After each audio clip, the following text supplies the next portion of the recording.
하나님의 말씀은 사사기서 사사기 14장 15절에서 17절 말씀입니다. 조금만 볼륨을 좀 올려주세요, 천사님. 구약성경 사사기 14장 15절부터 17절 말씀입니다.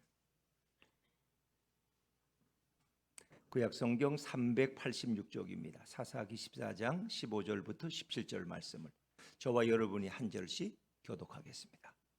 일곱째 날에 이르러 그들이 삼손의 아내에게 이르되 너는 내 남편을 꾀어 그 수수께끼를 우리에게 알려달라 하라. 그렇지 아니하면 너와 내 아버지의 집을 불사르리라. 너희가 우리의 소유를 빼앗고자 하여 우리를 청한 것이 아니냐. 그렇지 아니하냐 하니 삼손의 아내가 그의 앞에서 울며 이르되 당신이 나를 미워할 뿐이요 사랑하지 아니하는도다. 우리 민족에게 수수께끼를 말하고 그 뜻을 내게 알려주지 아니하도다 하는지라.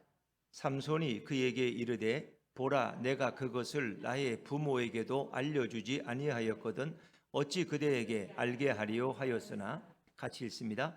7일 동안 그들이 잔치할 때 그의 아내가 그 앞에서 울며 그에게 강요함으로 일곱째 날에는 그가 그의 아내에게 수수께끼를 알려주매 그의 아내가 그것을 자기 백성들에게 알려주었더라. 아멘. 이 시간에는 우리 예수품교회 4년을 뒤돌아보면서 영상으로 잠깐 회상하는 시간을 갖겠습니다.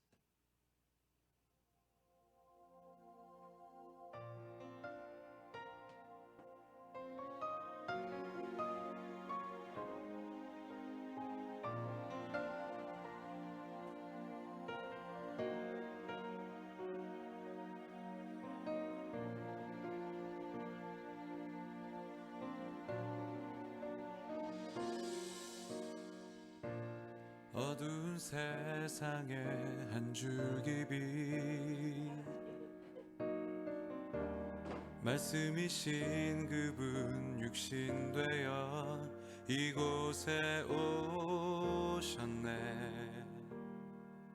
그의 자녀들을 위해 그가 지으신 세상 위에 십자가 사랑 구원의 반석 위에 교회를 세우시고 주의 나라 이루셨네. 주께 경배하며 일어서리. 이 땅의 회복과 부흥을 위하여 주께서 승리하신 이 나라 우리를 통해 다시 세우시리라.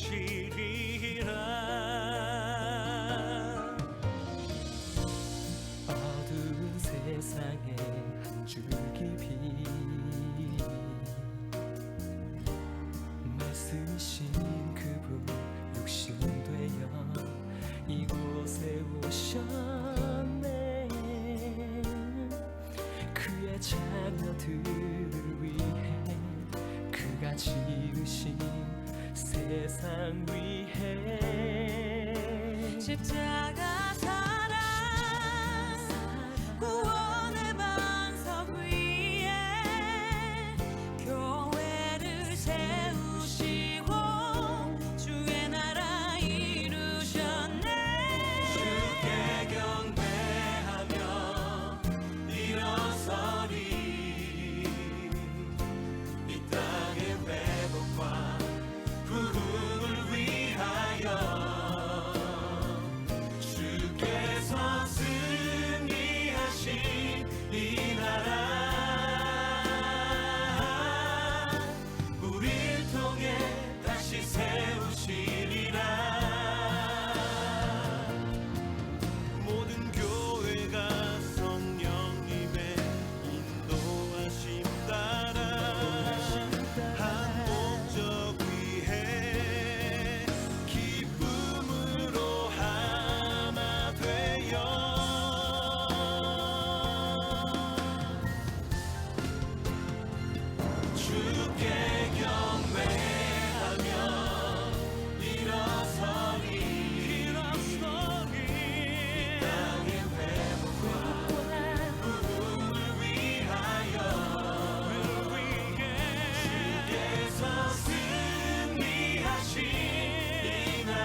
우리 하나님께 영광 돌리는 박수. 네.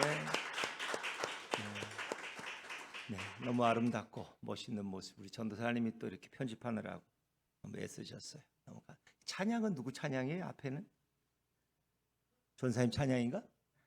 아닌가? 아, 작년에는 전사님 찬양을 교회를 넣었는데 우리는 전사님 찬양을 다른 분 걸 넣었군요. 그래요. 아이, 너무 참 지나 보면 4년이라는 게 뭐 이스라엘 백성이 광야에서 40년을 살아왔는데 지금 40년에 10분의 1이 4년이더라고요. 4년도 결국 짧지 않은 시간. 그게 쌓이면 40년이 되는 거죠. 그렇죠. 400년이 되고 이스라엘 백성은 애굽에서 400년 동안 종살이 했는데 4년이라는 건 굉장히 참 우리에게 새롭고 의미가 있다 이런 생각이 듭니다. 이렇게 하나 늘 기억되는 것은 하나님께서 정말 하셨다.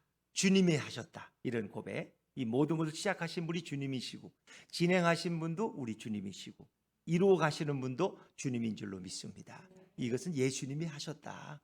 그렇죠. 4년 전을 되돌아보면 이렇게 참 아름다운 교회로, 물론 뭐 우리가 숫자가 뭐 많고 그런 교회가 아니지만 그래도 작아도 강한 교회, 또 작아도 아름답고 이렇게 행복한 교회를 하나님이 만들어 주신 것은 정말 주님의 은혜다 그런 생각이에요. 또 주님이 돌봐주셨어요. 여기까지 이렇게 상처받는 영혼 없이 이 공동체가 이렇게 꾸준히 아름답게 온 것이 되게 참 너무 감사한.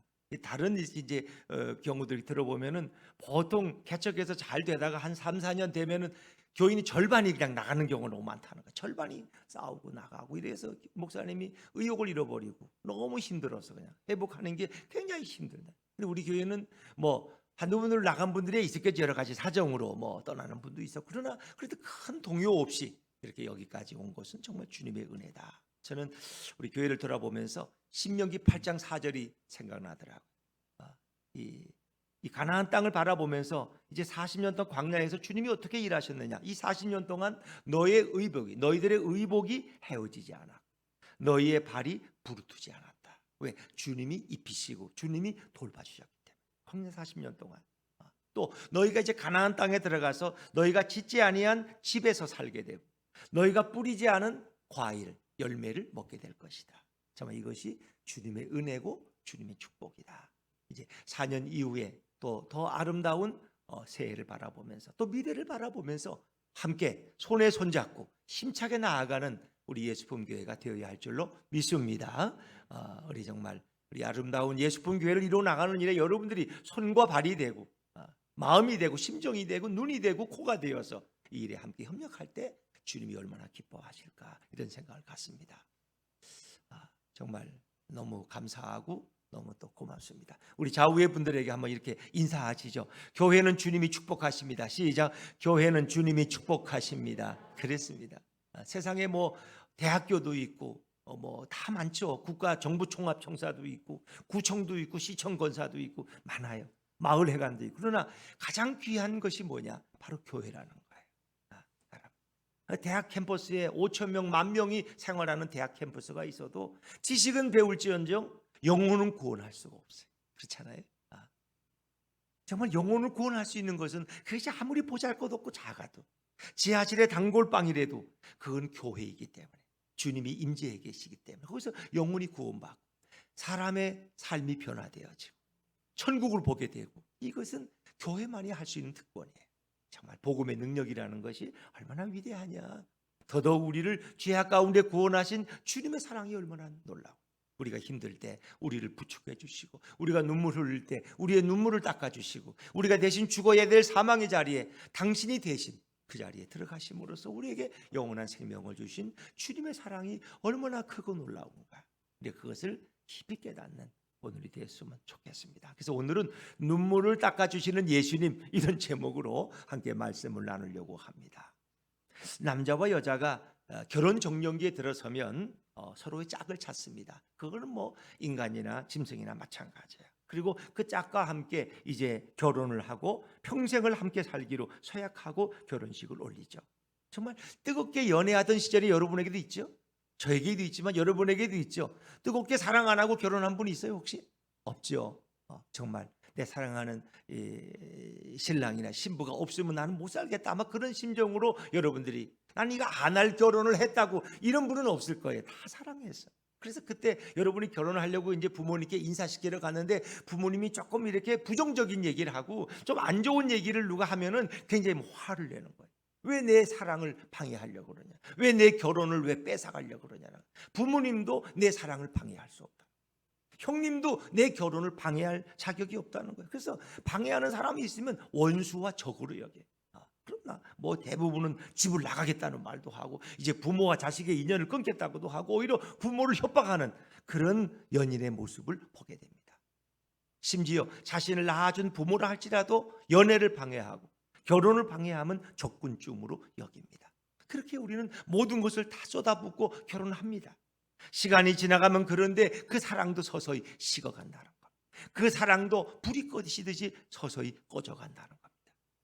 뜨겁게 사랑할 때 흘리는 눈물은 애틋한 사랑의 눈물이고 상대를 위한 배려의 눈물이지만 사랑이 식을 때, 차가워졌을 때 흘리는 눈물은 분노와 미움의 눈물이고 자신을 위한 이기적인 눈물로 변해버립니다. 모든 인간들이 흘리는 눈물은 시간과 세월에 따라 그 의미가 달라지고 그 대상도 달라져. 그렇죠.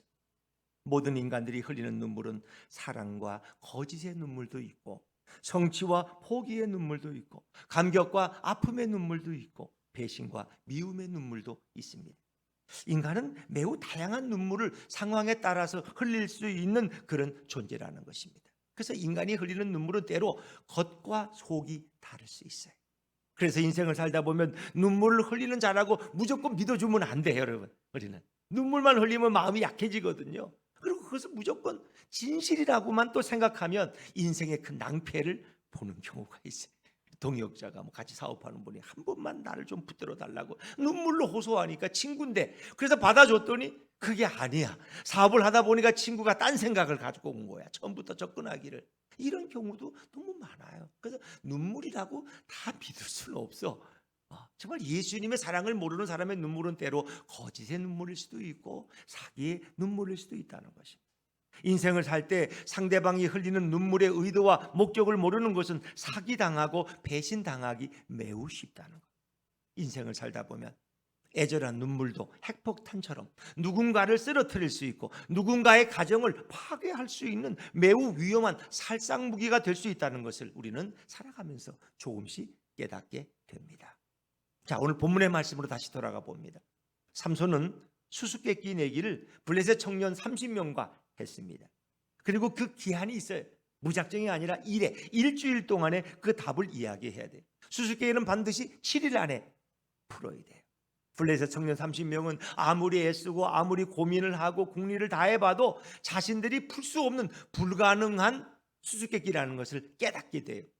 그리고 그들은 은밀하게 삼손의 아내를 찾아갑니다. 그리고 아내를 협박하는 거예요.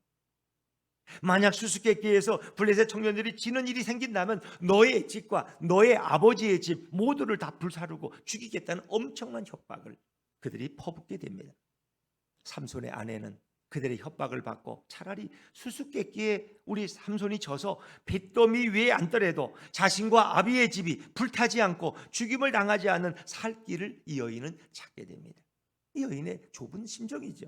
협박을 당한 삼손의 아내는 결국 신혼의 달콤함에 그리고 이 아내에게 홀딱 빠져 있는 삼손에게 수수께끼의 정답을 알려달라고 울면서 애원을 합니다. 여러분, 여성이 아내가 울면서 애원하면 웬만한 남편들은 다 들어주지 않겠어요? 아무리 부처 같은 저도 우리 아내가 울면서 애원하면 제가 뭐든지 안 들어주겠어요? 그렇지 않습니까? 여러분의 남편들도 마찬가지. 사랑의 눈물을 흘리는 척하며 사랑하는 자신에게만이라도 알려달라고 거짓의 눈물을 흘리니. 근데 삼손이 결국은 갈등하게 돼요.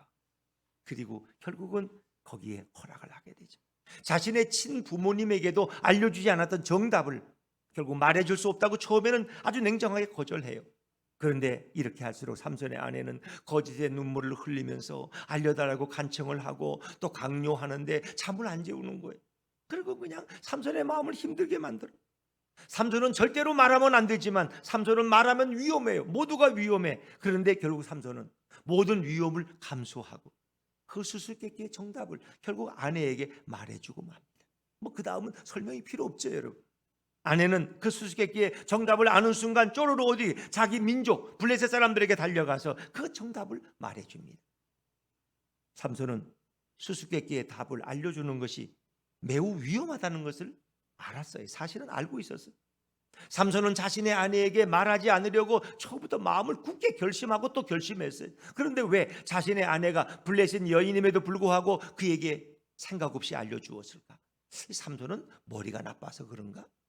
아니면 입이 가벼운 남자라서 그렇게 말을 해버리는가? 성경은 왜 이렇게 부부 사이에서 벌어진 사소한 일들을 이렇게 성경에 자세하게 기록하고 있을까?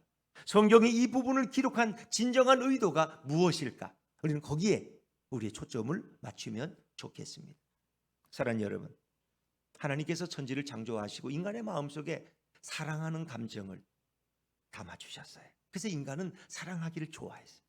인간은 또 사랑받기를 좋아하는 그런 존재로 하나님이 우리를 창조하셨어요. 왜? 하나님은 사랑이시기 때문에. 하나님이 사랑이 많으신 분. 하나님께서 인간을 창조할 때 그 사랑의 감정을 인간에게 엄청나게 부어주셨어요. 그래서 우리 인간은 서로 사랑하는 존재가 되었어요. 첫 인간의 사랑에는 거짓 사랑의 눈물 이런 거 없었어요.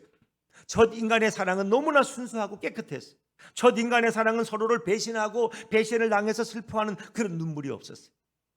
어떤 사람들은 만약을 위해서 상대의 약점을 다 기록을 남겨놓고 나를 배신하면 나도 너에게 이렇게 하겠다고 이렇게 하지만 그 당시에는 그런 게 없었어요.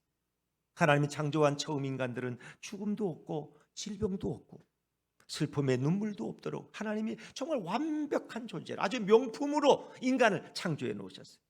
그런데 어느 날 인간의 마음속에 교만이 들어오고 죄가 유혹하기 시작했어요.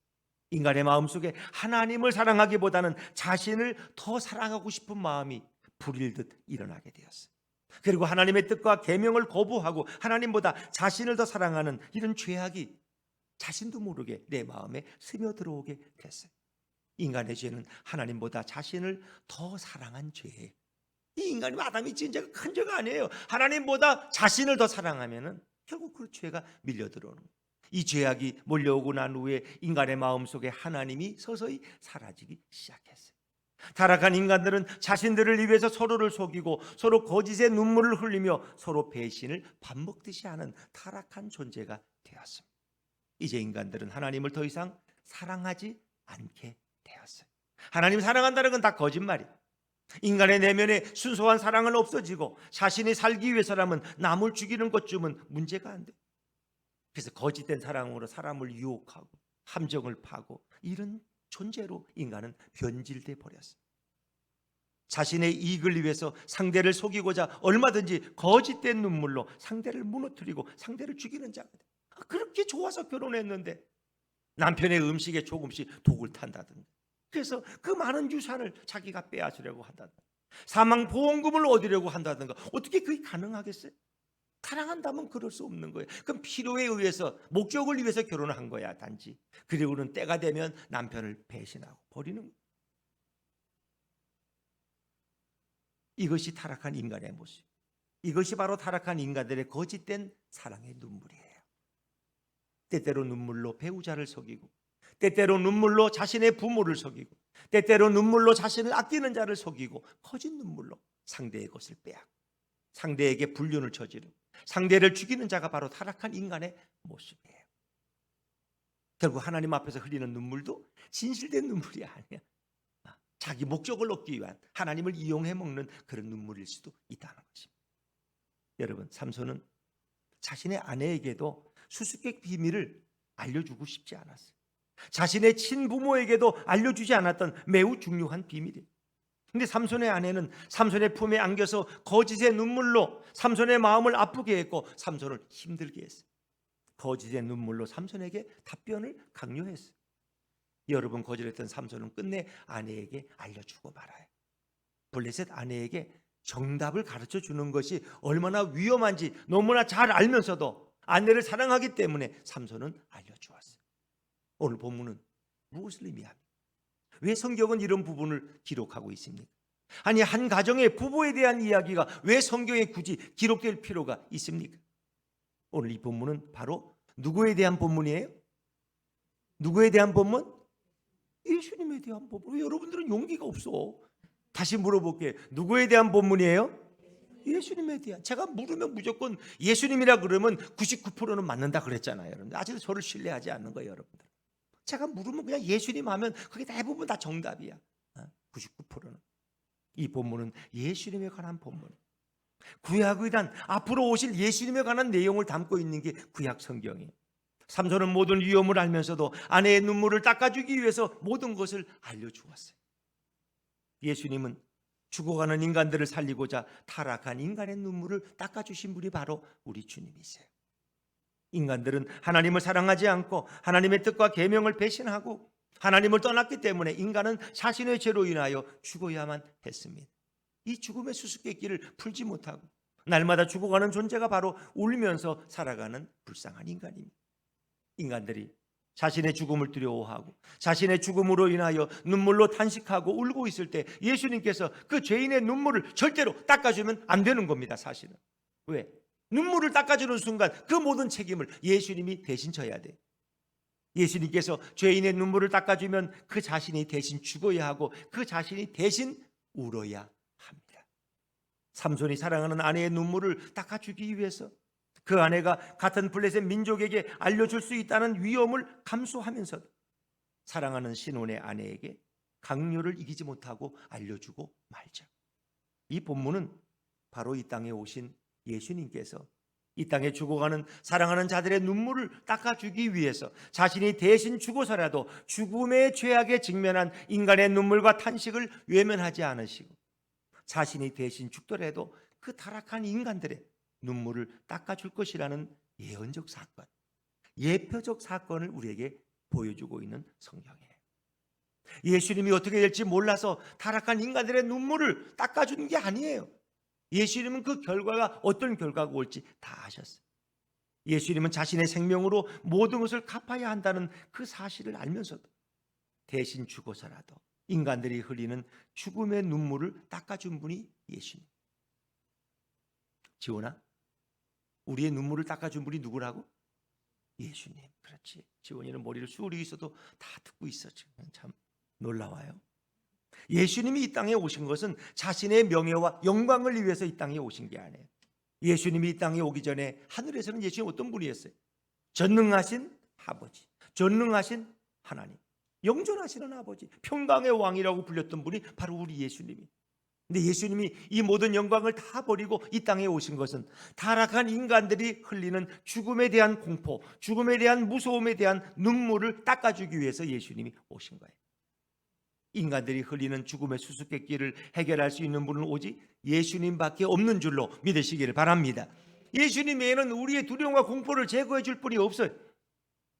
모든 인간은 하나님을 배신하고 죄를 짓고 죽음에 이르게 되었습니다. 타락한 인간은 타락한 인간을 위해서 죽는다고 할지라도 인간이 죄로 인하여 흘리는 눈물을 닦아줄 수도 없고 울음을 웃음으로 바꾸고 줄 능력이 우리 인간에게는 없어요. 오직 죄가 없으신 예수님만이, 무죄하신 예수님만이 이 땅에 오셔서 자신의 거룩함과 의로움으로 모든 인간들의 눈물을 완전하게 닦아줄 수 있는 것입니다. 인간이 하나님을 배신하고 세상과 자신만을 사랑하기 때문에 그 지은 죄를 용서하시고 다시 하나님을 사랑할 수 있는 유일한 분은, 사랑하게 할 수 있는 유일한 분은 바로 예수님밖에 없어요. 인간이 하나님을 떠났는데 다시 인간을 하나님께로 인도할 분은 오직 예수님밖에 없어요.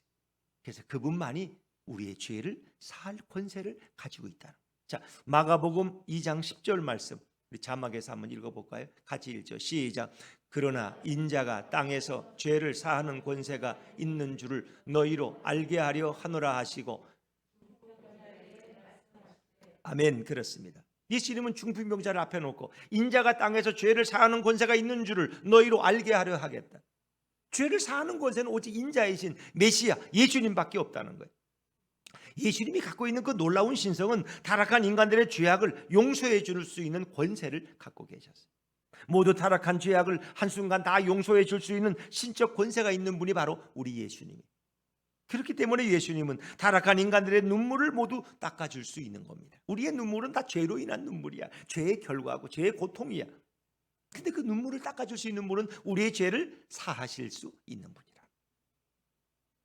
예수님은 죄인들을 사랑하기 때문에 예수님은 죄인들의 눈물을 닦아 주었기 때문에 죄인들을 위해서 어떻게 해요? 대신 죽어야만 했고 예수님이 대신 울어야만 했어요. 예수님이 만약 의인을 살렸다면 예수님은 울 필요가 없어요. 울지 않아도 되고 죽지 않아도 돼요.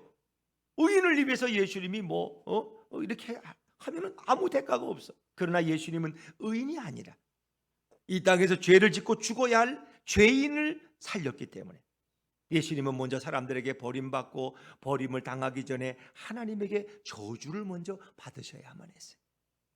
예수님은 하나님이 싫어하시는 죄인들을 위해서 죽으셨기 때문에 인간들에게 내려진 그 모든 저주를 예수님이 대신 그 몸에 감당하셔야 되고 그 대신 받아야만 했어요. 예수님은 하나님이 진노한 인간들의 눈물을 닦아주셨기 때문에 예수님은 십자가에서 눈물을 흘려야 했습니다. 그 십자가의 고통은 얼마나 고통스러워, 인간으로서는 상상할 수 없는 것. 예수님의 고통은 인간이 알지 못하는 심한 고통이 있어. 예수님의 아픔은 인간들이 상상할 수 없는 참혹한 아픔이 있었어요. 예수님은 하나님에게 진노와 저주를 받으시고 십자가에서 죽으셨습니다. 그래서 예수님은 십자가 위에서 자신을 버린 분이 바로 하나님이라고 탄식하며 부르짖습니다. 사람들이 예수님을 버린 것 같지만 사실은 하나님이 예수님을 버리신 거예요. 마태복음 27장 46절 말씀을 우리 자막에서 같이 읽죠. 시작. 제9시쯤에 예수께서 크게 소리질러 이르시되 엘리 엘리 라마 사박다니 하시니 이는 곧 나의 하나님 나의 하나님 어찌하여 나를 버리셨나이까 하는 뜻이라. 아멘.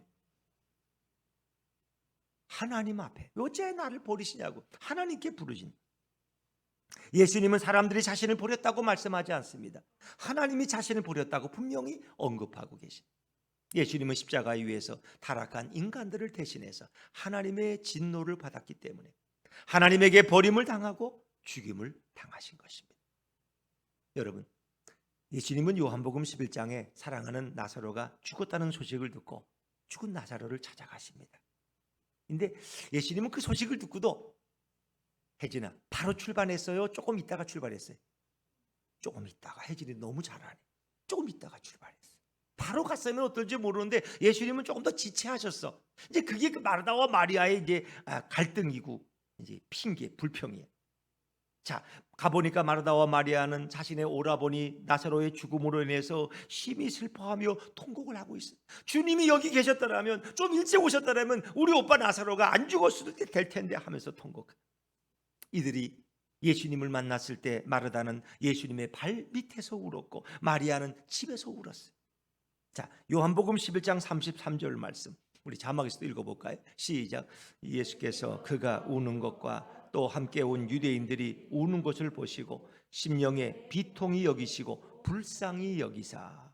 만약 예수님이 인간들이 죽음 앞에서 비통하게 우는 것을 보시고 에이 뭐 나하고 상관없어 하고 그냥 지나가셨다면 예수님은 굳이 십자가를 대신 지시 않으셔도 돼.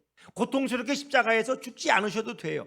그런데 죽음 앞에서 슬피 오는 사랑하는 마리아와 마르다의 눈물과 통곡을 보시고 예수님은 그냥 지나갈 수 없는 분이야. 함께 온 유대인들도 우는 것을 보시고 예수님도 함께 우셨다는 거 아세요? 예수님이 우셨어. 이게 성경에서 가장 짧은 구절이야. 성경 기조할 때. 자, 가장 짧은 구절 한번 읽어볼까요? 요한복음 11장 35절 같이 읽죠. 시작. 예수께서 눈물을 흘리시더라. 아주 짧은 구절. 영어로 보면 진짜 지저스, 뭐 웹트라 그런가, 뭐 하여튼 가장 짧은 구절이야. 그래서 이게 짧은 성경이. 예수님은 그들의 눈물을 보셨고 예수님도 눈물을 흘리셨어요. 예수님은 나사로를 살리기 위해 자신을 십자가에 못 박고 자신의 몸을 죽음에 던지셔야만 했습니다. 나사로를 무덤에서 나오게 하고 예수님은 그 무덤 속으로 대신 들어가셔야만 했습니다.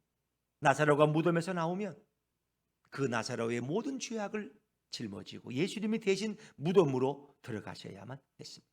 예수님은 이 모든 결과를 너무나 잘 알고 계셨어요. 예수님이 나사로를 살리려면 예수님 자신이 어떤 대가와 어떤 희생을 치루어야 하는지 다 알고 있으면서도 죽은 나사로에게 무덤에서 나오라고 하셨습니다. 이게 그 미국인들 중이나 유럽인들 중에 정말 크리스찬, 진짜 크리스찬, 정말 예수님의 사랑으로 이렇게 하나 된 분들 보면 그들은 이제 문화 자체가 기독교 문화니까. 근데 근데 이렇게 아이가 없어서 아이를 또 아이가 있는데도 이렇게 입양을 해오는데 그 아이가 불구자로 태어난 애를 입양하는 분들이잖아요. 난 그건 정말 예수님의 마음이 안 되면 안 돼. 왜? 이 아이를 키우려면 다른 아이 3명, 4명 키우는 정성과 노력과 돈이 들어가야 돼. 이 아이가 정말 사랑 구실을 하려면 그건 가능성이 거의 없어. 그런데도 사랑으로 자기가 입양을 하겠다. 그래서 그 아이를 위해서 헌신하는. 그건 예수님의 마음이 아니면 안 돼. 근데 진짜 그리스도의 마음을 가진 분들이 미국이나 유럽에도 많이 있어요. 우리나라에서 그렇게 하기는 근데 우리나라에도 그런 분들이 있더라고. 가끔씩 보면 정말 아무도 그 아이는 데려가지 않아. 왜? 걔 들어가는 순간부터 뭐 엄청난 의료비 폭탄을 맞아야 돼. 근데 자기가 데려가요. 이 아이를. 주님이 자기에게 그 아이를 맡겼다는 거야. 기도해 보니까 그 아이를 데려다가 평생 이기고 치료하고 간호하고. 그건 주님의 마음이 아니면 안 돼. 난 내가 목사라도 그 100분의 1도 못 따라가겠어. 그런 분들 보면 정말 너무 존경스러워. 그게 정말 예수님으로 살아가는 분들이야. 예수님이 나에게 명령하셨으니까 나는 순종하겠다는 거. 그게 자기 사명이야. 누가 그 아이를 돌보겠어요? 병원이 돌봐주겠어요? 국가가 돌봐주겠어요? 그거 불가능하고. 예수님은 나사로를 살리려면 자신이 어떤 대가를 치러야 하는지 알면서도 나사로를 향해서 나사로야 나오너라 라고 소리치죠. 나사로를 사랑하기 때문에, 마리아와 마르다를 사랑하기 때문에 그 죽음에서 나오라고 명령하죠. 3일 동안 죽어서 무덤에 갇혀있던 나사로를 살리기 위해서 예수님은 나사로를 살린 무덤으로 대신 들어가서 대신 죽음으로 대신해서 무덤에 3일 동안 예수님은 누워 있으셔야만 했어요. 부활하기 전까지. 삼손이 몰라서 아내에게 수수께끼의 정답을 가르쳐 주었던 그런 바보가 아니에요. 삼손이. 예수님은 몰라서 나사로를 무덤에서 나오라고 말씀하신 게 아니에요. 예수님은 다 알고 계셨어요. 자신이 대신 죽어야 한다는 사실을 정확히 알면서도 마르다와 마리아의 눈물을 예수님은 진정으로 닦아주고 싶으셨어요. 여러분, 사랑이란 무엇입니까? 혜진아, 사랑이란 무엇일까? 지원이는 알아? 모르지. 눈물의 씨앗이 아니야. 사랑은. 사랑이란 누군가의 눈물을 사랑의 손으로 닦아주는 거야. 누군가의 눈물을 내 사랑의 손으로 닦아주는 게 사랑. 사랑이란 대신 누군가를 위해서 눈물을 흘려야 하는 것이 사랑. 사랑한다는 건 자식의 아픔에 내가 대신 눈물 흘리는 거야. 아내의 슬픔에 남편이 대신 눈물 흘리는 게 사랑이야. 남을 속이기 위해서 흘리는 눈물은 지옥에 떨어지는 눈물이. 진정한 사랑은 사랑하는 자의 눈물을 닦아주기 위해서 대신 눈물을 흘리고 대신 죽을 수 있는 그 사랑이 바로 진정한 사랑이에요. 그러니까 내가 사랑한다는 말을 함부로 못하겠죠. 왜? 그 사람의 눈물을 닦아주고 내가 대신 눈물을 흘려줘요. 자신을 위해서 눈물을 흘리고 자신이 살기 위해서 남을 속이며 울 수 있는 그런 사악한 존재는 사실 피조물 중에 오직 인간밖에 없다는 거예요. 그러나 예수님의 사랑은 자신을 위해서 눈물을 흘리지 않고 타락한 죄인들을 위해서 아무도 눈물을 흘리지 않을 때 더럽고 추악한 죄인을 위해서 흘리신 눈물이 예수님의 눈물이에요. 여러분, 큰 죄악을 저지르고 모두가 죽어야 한다고 소리치는 그런 사형수를, 아주 정말 몹쓸 그런 사형수 있잖아요. 왜? 성추행범 이런 사형수 추행범을 위해서 눈물 흘릴 자는 세상에 아무도 없어요. 누가 그런 사람? 요즘 이렇게 감옥에서 나온 사람들 집에 전세도 안 주잖아. 그 전세도 빼라고 막 그러잖아. 당신이 우리 동네에 오면 안 된다고 동네 사람들이 막 난리법석. 그건 물론 그 동네 사람들의 이익을 위해서 우리 아이들, 손자들이 또 이렇게 성추행범을 만날까봐 이제 그런 것도 있겠죠. 여러분, 그런 사형수를 위해서 눈물을 흘릴 수 있는 분은 오직 사랑의 예수님밖에 없다. 지나간 오래전 얘기지만 세월호에 어린 자녀들이 죽었을 때 모든 국민은 울었어요. 예수님도 우셨어요. 그러나 세월호의 나쁜 선원들과 선장을 위해서 아무도 눈물 흘리지 않았어요. 가족도 아니고 친구도 아니지만 예수님은 그 추악한 그들이 죄인임에도 그 선장을 위해서 눈물을 흘리고 십자가에 죽으신 분이 바로 우리 예수님이야. 그 사람들을 위해서도 예수님은 희생하시고 저들의 죄를 용서해달라고 눈물을 흘린 그 큰 사랑이 바로 예수님의 사랑입니다. 하나님 아버지는 의로우시기 때문에 죄와 함께 할 수 없어. 죄와 공존할 수 없는 분이 바로 하나님이에요. 그래서 인간을 창조한 창조주 하나님 아버지를 배신하고 떠난 인간들이 에덴 동산에서 추방을 당하고 인간 마음 좋은 대로 살아가지만 인간들의 죽어가는 그 눈물과 고통을 하나님은 보셨어요. 그리고 하나님은 그 마음이 긍휼하시기 때문에 그들을 그냥 둘 수가 없어. 그래서 예수님을 구원자로 보내시는 거예요. 그리고 예수님이 오셔서 그 타락한 인간들의 눈물을 대신 닦아주도록 하나님이 그렇게 역사하신 거예요. 그 예비한 시점에 인간들이 타락하기도 전에 이미 하나님은 전능함으로 그걸 다 보고 계셨어. 이미 아셨어. 그러니까 창세기 3장 15절에 이미 이 땅에 메시아 예수님이 올 것을 예언하고 있잖아요. 이 하나님이 미리 준비하신 거예요. 그래서 하나님 아버지는 인간의 눈물을 보시고 무한한 자비하심으로 끝이 없는 긍휼하심으로 이 땅에 예수님을 보내셨어요. 그리고 예수님은 우리 대신 눈물을 흘리시고 우리 대신 죽으시는 거예요. 만약 하나님 아버지의 끝없는 그 사랑과 자비로우시 아니면 인간은 죄악 가운데서 돌이킬 수 없어요. 죽음 가운데 우왕좌왕하다가 모두가 결국 죽어서 지옥에 영원히 들어가야 하는 존재가 바로 타락한 인간. 그런데 하나님이 보내신 은혜의 담비와 같은 예수님이 오셔서 우리 대신 눈물을 흘리시고 우리 대신 죽으신 거예요. 십자가에서. 이것이 바로 하나님의 무한한 사랑입니다. 하나님의 사랑은 바다를 먹물 삼고 하늘을 두루마리 삼아도 다 기록할 수 없는, 다 적을 수 없는 아주 너무 놀랍고 큰 사랑인 것입니다. 여러분, 삼손은 미련한 바보가 아니에요. 삼손은 한 치 앞도 볼 수 없는 그런 어리석은 자가 아니에요. 삼손이 수수께끼의 해답을 자신의 아내에게 알려준 것은 사랑의 눈물로 가장한 블레셋 아내 때문입니다. 그러나 삼손은 위험을 알면서도 모든 것을 다 알려줬어요. 사랑하는 아내를 위해서 위험을 감수한 자가 바로 삼손이. 나중에 블레셋 청년 30명과 그의 아내의 거짓이 다 들통나서 그녀는 나쁜 아내의 대명사가 되었어요. 그러나 삼손은 아내를 위해서 모든 것을 희생한 1등 신랑감이 되었습니다. 삼손처럼 아내를 위해서 사랑하라는 말이 그 당시 온 동리에 퍼져나갔어요. 삼손은 아내를 위해서 희생했지만 아내는 남편을 속이는 나쁜 신부의 대명사가 되었어요. 삼손은 사랑의 눈물에 모든 것을 주었지만 결국 악한 아내의 거짓된 눈물로 인하여 수수께끼에서 지고 모든 것을 다 잃었습니다. 그러나 하나님이 주신 힘으로 모든 겉옷을 결국 다 보상받았고 끝내 거짓된 아내와 신혼 때에 결별할 수 있는 지혜로운 신랑감이 될 수 있었어요. 여러분, 사랑은 거짓으로 결혼을 해도 하나님은 사기 결혼을 찾아내셔. 그리고 삼손으로 하여금 평생을 속지 않고 일순간 속는 것으로 매듭짓게 해주신 분이 우리 하나님. 삼손을 속이는 눈물은 결국 하나님이 다 탄로가 나도록 해주셨어. 또한 삼손은 예수님의 사랑을 조금이라도 느끼는 삶을 살게 되는 영광도 함께 누리며 살 수 있었어요. 여러분, 인생을 살다 보면 누군가 자신 앞에서 눈물을 흘리며 애원할 때가 있을 거예요. 근데 무작정 믿었다가는 낭패 보기 십상이에요. 젊은이가 앞에서 울면 쉽게 사기를 당할 수 있어요. 이 젊은이의 눈물이 정말. 노인이 애원하고 울면 집이라도 빼앗길 수 있어요. 인생은 속이는 눈물 때문에 속절없이 당하며 삽니다. 그러나 자신의 생명을 주신 예수님의 사랑으로 나가고 예수님의 눈물의 의미를 알게 되면 그 사랑은 속임 없는 진정한 사랑이고 그 사랑은 끝이 없는 영원한 사랑이 됩니다. 모든 인간들의 사랑은 자신을 위해서 울고 힘이 없어서 울고 서러워서 울고 속이기 위해서 울지만 예수님의 사랑은 모든 인간들의 눈물을 다 닦아줄 수 있는 완벽한 사랑인 것을 믿으시기를 바랍니다. 인간은 예수님께 나와서 이 세상에 존재하지 않는 순수한 사랑과 진정한 사랑을 깨달아야 하고 경험해야 합니다. 이런 예수님의 사랑을 경험하게 되면 세상은 다시 순수하게 보이고 세상은 다시 아름다운 세상으로 보입니다. 여러분, 우리가 매일 주위에 속이는 사람만 경험하게 되면 세상을 다 불태워버리고 싶어, 이런 불의한 세상은. 그러나 우리가 예수님의 사랑을 깊이 경험하게 되면 예수님의 사랑에 취해서 우린 살게 됩니다. 예수님 앞에 나오면 예수님의 사랑에 취해서 예수님도 사랑하고 이웃도 사랑하고 세상도 사랑할 수 있게 되는 것. 그러나 인간은 더 이상 이제 술에 취하지 말고 예수님의 사랑에 취해야 하는 것입니다. 만약 예수님의 사랑을 거부하면 세상에 이기적이고 세상에 더러운 사랑에 취해서 세상을 욕하는 미련한 인생을 살게 됩니다. 성도는 누굽니까?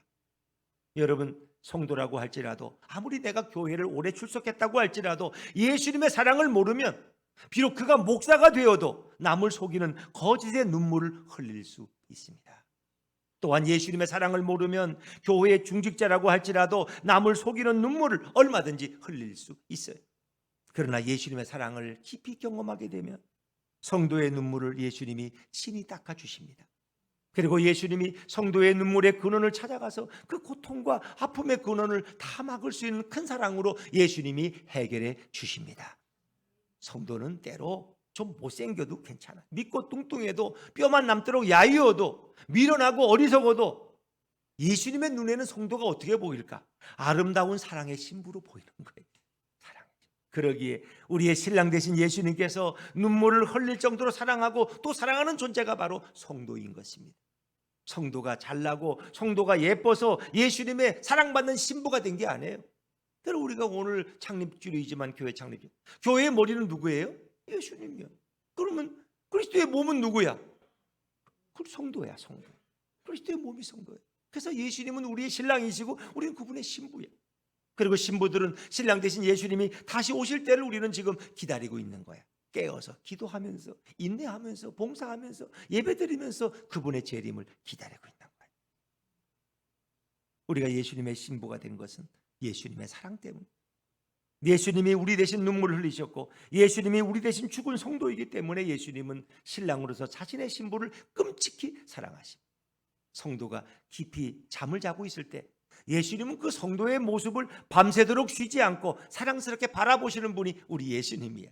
여러분은 아이들이 잠잘 때 얼마나 이뻐요. 그 아이를 물끄러미, 손자 손녀를 물끄러미 쳐다보면서 얘는 자는 게 더 이뻐.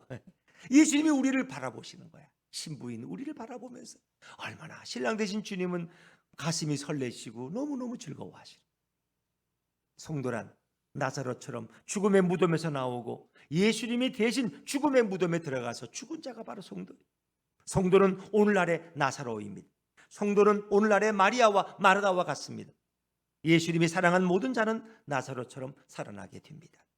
예수님은 죽어 무덤에 갇힌 신부를 살려서 영원히 자신과 함께 있도록 해주셨어요. 예수님의 영원한 신부가 바로 성도입니다.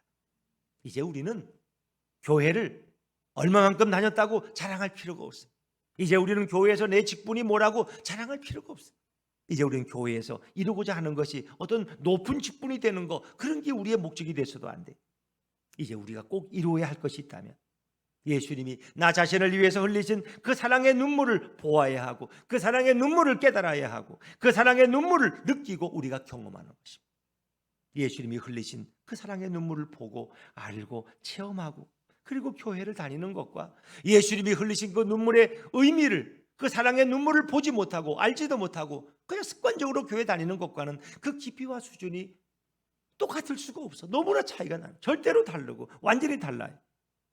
예수님 시대 종교 지도자와 백성의 장로들이 왜 사랑으로 오신 예수님을 죽이라고 소리쳤고 왜 십자가로 처형하라고 외쳤는지 아세요?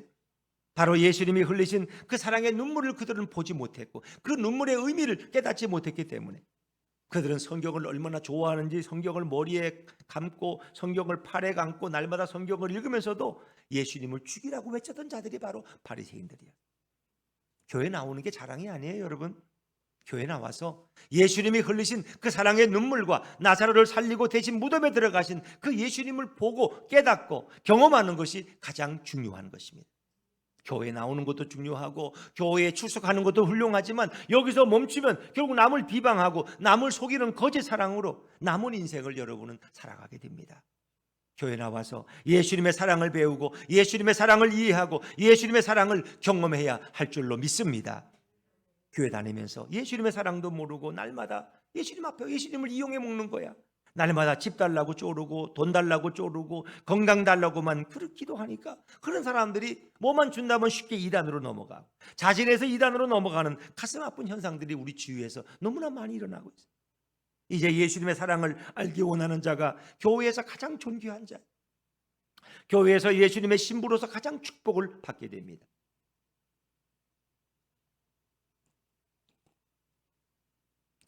예수님은 오늘도 자신의 신부들에게 찾아오십니다.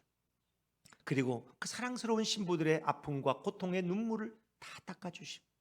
신랑 되신 예수님께서 우리와 항상 동행하며 항상 지켜주시고 항상 우리를 돌보아 주십니다. 세상이 요동해도 신랑 되신 예수님은 위기가 오면 자신의 신부를 더 꽉 품어주십니다. 안아주십니다. 함께 걷다가도 인생의 위기가 오면 업고 달리는 분이 바로 신랑 되신 우리 예수님입니다. 예수님이 업고 달리면 총알보다 빠르고 빛보다 빨라서 어떤 재앙도 우리에게 미칠 수가 없어요. 세상에서 가장 미련한 신부가 있다면 자신의 신랑을 모르는 자예요. 같이 30년을 살아왔는데 내 신랑이 누군지도 몰라. 이게 너무 답답하잖아요. 예수님을 모르면 요즘 교회에 신랑 대신 예수님을 모르는 자가 너무너무 급증하고 있어. 예수님을 모르는데 목사는 알고 교인들은 알아. 그래서 교회는 출석하는데 예수님이 정작 누군지를 몰라. 이제 신랑 대신 예수님을 깊이 알고 경험하는 아름다운 신부가 되시기를 주의 이름으로 축원합니다. 오늘 설교 말씀을 자세히 듣고 여러분들은 속으로 스스로 질문할 거야. 나도 예수님을 알고 싶어. 어떻게 하면 좋지? 먼저 교회 나와서 예배 시간에 절대로 졸지 마시고 말씀을 깊이 새겨 들으시고 그 다음에 성경을 늘 보고 들어야 돼. 성경을 차 안에서도 듣고 전철에서도 듣고 버스에서도 자주 보고 들어야 돼. 성경은 전체가 예수님에 관한 말씀이에요. 신구약은 쉬지 않고 신랑으로 오실 예수님과 신랑으로 오신 예수님에 관한 이야기만으로 가득 차 있어요. 신약과 구약은. 그 신랑이 신부를 얼마나 사랑하고 그 예수 신랑이 인간 신부를 어떻게 사랑하는지, 그 예수 신랑이 인간 신부를 어떻게 위기에서 건져주시는지 시대별로, 사건별로, 인물별로 자세히 기록한 책이 바로 성경입니다. 하나님의 심판은 지옥에서도 있지만 하나님의 심판은 이 세상에서도 이미 존재합니다. 교회를 오래 다녀도 성경을 외면하면 하나님의 심판을 받아서 예수님의 사랑도 모르고 미움과 시기의 거짓의 말만 쏟아내는 자가 될 수 있어요. 그러나 교회를 꾸준히 다니면서 성경을 깊이 묵상하면 예수님의 사랑이 그 성도의 사랑과 협력해서 선을 이루어 그 말과 행동이 사랑스럽고 사랑을 베풀고 사랑을 받고 그리고 예수님의 사랑으로 고백하는 자가 될 수 있어요. 우리의 눈과 귀와 입은 예수님의 사랑을 닮아가야 할 줄로 믿습니다. 성경에서 예수님의 사랑을 보고 경험한 자는 이미 예수님의 사랑으로 살아가고 있는 것입니다. 이런 사람은 성령님께 민감해요. 예수님께 민감해요. 하나님께 민감한 인생을 살고 사랑에 매여서 자식도 사랑하고 남편도 사랑하고 교회도 사랑하고 사랑에 매여서 부모도 사랑하고 이웃도 사랑합니다. 예수님이 사랑하는 신부가 된 자는 예수님에게 사랑을 받고 예수님의 사랑으로 모든 것을 사랑하며 살아갑니다. 예수님의 신부가 어두운 뒷골목에 혹시 깡패들에게 길을 잃어서 꼴려 들어가면 신랑 대신 예수님이 쫓아와서 평소에 가만두었던 그 어둠의 조폭을 다 소탕하는 날이 될 것입니다. 예수님의 신부는요, 이 나라의 대통령과 비교되지 않을 정도로 삼엄한 천국의 경호를 받습니다. 대통령이 아랍에미리트 경제사절단을 이끌고 가는데 전투기 5대가 양쪽에서 호위했다 그러더라고요. 근데 우리 신부된 성도들은 이 정도가 아니야. 그거하고 비교가 안 돼. 신랑 대신 예수님께서 불꽃 같은 눈으로 우리를 돌보시고 바라보시고 품어주시고 인도하시고, 왜냐하면 성도는 예수님의 사랑스러운 신부이기 때문에. 세상에서 예수님의 신부들은 담대히 살아가시기를 주의 이름으로 축원합니다. 여러분의 신랑이 누구인지를 여러분 알아야 돼요. 거친 세상의 파도가 밀려올지라도 절대로 잊어먹지 마세요. 여러분의 신랑이 바로 예수님. 여러분의 얼굴은 이미 예수님의 신부로서 환하게 빛나고 있고 이미 예수님의 신부로서 지금 예배 중에 여러분에게 복이 임하는 줄로 믿습니다. 예수분께 성도들은 예수님의 사랑의 눈물을 본 자들로 충만하고 더욱 충만해지고 있어요. 앞으로 5주년, 6주년, 7주년을 맞이할 때 더 예수님의 사랑으로 풍성한 예수님의 신부들로 환하게 빛날 수 있기를 주의 이름으로 축원합니다. 할렐루야. 자, 우리 기도하겠습니다. 주님 감사합니다. 예수님은 우리의 신랑이 되십니다. 주님의 사랑받는 신부로서 주님을 사랑하고 그 사랑을 이웃에 나누고 주님의 몸된 교회를 사랑하고 주님을 영원히 찬양하는 주의 백성들 되게 해 주시옵소서. 예수님 이름으로 기도드리옵나이다. 아멘.